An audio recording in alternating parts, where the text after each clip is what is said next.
మరి ఇంకా అక్కడెక్కడ కుదురుతుంది? షాపుల మీద కేసు పెట్టకుండా ఎట్లాగైతే డిస్టిలరీస్ నుంచి. డిస్టిలరీస్ అయితే వాళ్ళు ఎవరైనా కంప్లైంట్ ఇవ్వాలి. ఇప్పుడైతే వాళ్ళని బలవంత పెడుతున్నారట. ఆ కంపెనీలో వాళ్ళని మీరు లేదు మీ దగ్గర తీసుకున్నాడని రాయమని. నేను మొన్ననే చెప్పాను కదా, అట్లా తీసుకున్నట్టు రాస్తే కనుక వాళ్ళు ఇన్కమ్ ట్యాక్స్ రేపు పొద్దున ఫేస్ చేయాల్సి వస్తుంది. ఇన్కమ్ ట్యాక్స్ ఈడీలు ఇవాళ పర్లేదులే మేము చూసుకుంటామంటే ఇవాళ చూసుకుంటారు, రేపు పొద్దున్న జగన్ ఊరుకుంటాడు లేదా అవతల కోర్టులో ఎయిరా మరి ఇదిగో ఇట్లా మాకని చెప్పన్నారు ఆ లెక్క మరి ఎందుకు చూపించలేదు తీయండి అని బెనిఫిట్ అవుట్ అవుట్ కింద కేసు కొట్టేస్తారు అక్కడ.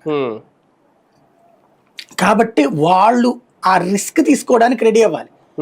వాళ్ళే ఇప్పుడున్న ప్రభుత్వానికి కూడా అంతే డబ్బులు ఇస్తున్నారుగా ఆ లెక్కనైతే. డబ్బులు తీసుకోకుండా ప్రభుత్వం నడుపుతుందా వీళ్ళు? అలా తీసుకున్నప్పుడు నువ్వు తీసుకుని మళ్ళీ వాళ్ళ మీద కేసులు పెట్టమని మధ్యలో మమ్మల్ని ఎందుకన్నా లాగడానికి వ్యాపారం అంటాడు ఎవడైనా సరే. వ్యాపారస్తులు ఎప్పుడు రిస్క్ తీసుకోవడానికి సిద్ధపడ్డావు. అలా రిస్క్ తీసుకునేటట్టయితే ఈ రాష్ట్రంలో ఇట్టు ఉండదు అసలు వాతావరణం. మధ్యలో మీరు కొట్టుకుని మమ్మల్ని ఎందుకు లాగుతారని అడుగుతారు.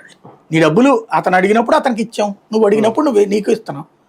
మధ్యలో మమ్మల్ని కేసులు పెట్టని చెప్పి లేకపోతే మా చేతన అవతల వాళ్ళని పెట్టిస్తే మా భుజాల మీద తుపాకులు పెట్టేట కాలుస్తారని అడుగుతారు. ఎందుకంటే ఎవరు శాశ్వతం కాదు కదా. రేపు పొద్దున వాళ్ళు దొంగ కేసు పెట్టారనుకోండి వీళ్ళు చెప్పారనేసి, రేపు వాళ్ళు వచ్చిన తర్వాత వీళ్ళని నెయ్యరా.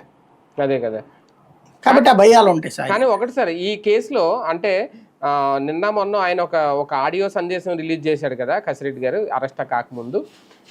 విజయసాయిరెడ్డి వర్సెస్ కసిరెడ్డి అన్నట్టుగా ఏమన్నా ఇప్పుడు రాజకీయం నడబోతుందా ఈ లిక్కర్ స్కామ్ సంబంధించి? ఆయన నిరకించాలని ఈయన నిరకించాలని ఆయన, ఈ వ్యవహారం ఏమైనా చూడబోతున్నాం?